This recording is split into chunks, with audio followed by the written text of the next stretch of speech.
નમસ્કાર મિત્રો, ફરી એકવાર આપણે યુટ્યુબ ચેનલ પર નવા વિડીયો સાથે આપનું હાર્દિક સ્વાગત કરીશું. જો તમે આ ચેનલ પર નવા હોય તો આપણી ચેનલને સબસ્ક્રાઇબ કરી લેજો. સરકારી પર તે લગતી નવી અપડેટ્સ મળતી રહે. અને જો તમે આપણા વોટ્સઅપ ગ્રુપમાં ન જોડાયા હોય તો તેની લિંક ડિસ્ક્રિપ્શનમાં આપેલી છે, જેમાં ક્લાસ 3ની ભરતી, તે ઉપરાંત શિક્ષક ભરતી અને આંગણવાડી ભરતીમાં તો જે અલગ અલગ લિંક આપેલી છે જેનાથી તમે જોડાઈ શકો છો. તો મિત્રો, આજના વિડીયોમાં જે એકલવ્ય મોડેલ રેસિડેન્શિયલ સ્કૂલમાં જે શિક્ષક ભરતી આવેલી છે, એટલે કે મૌની સેવા આશ્રમ સંચાલિત, તે ઉપરાંત EMRS એટલે કે એકલવ્ય મોડેલ રેસિડેન્શિયલ સ્કૂલમાં પ્રાથમિક શિક્ષક ધોરણ 1 થી 8 એકલવ્ય સ્કૂલ શિક્ષક અને વિષય શિક્ષક માટે તે ભરતી આવેલી છે. એ ઉપરાંત ટેટ અને ટાટ પાસ હોવું ફરજિયાત નથી.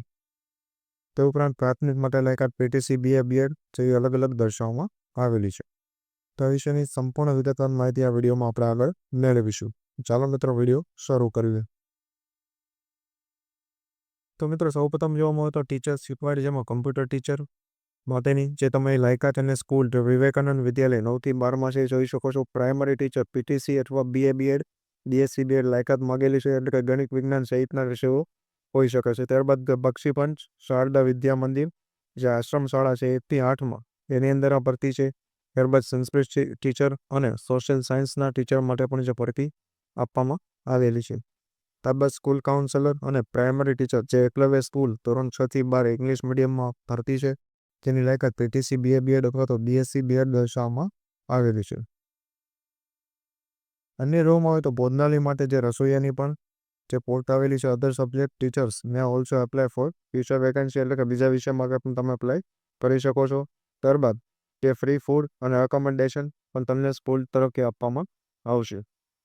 ત્યારબાદ એપ્લિકેશન મેલ ફોરવર્ડેડ ટુ ઈમેલ, એટલે કે ઈમેલ આઈડી પર તમારે એપ્લિકેશન સેન્ડ કરવાનું રહેશે. તો તમે અહીં જોઈ શકો છો, મુનિ સેવા આશ્રમ સંચાલિત વિવેકાનંદ વિદ્યાલય એકલવ્ય સ્કૂલ EMRSS અને બક્ષીબંધ શારદા વિદ્યા મંદિર જે વડોદરા જિલ્લાની છે, તેની અંદર જે ભરતી આપવામાં આવેલી છે.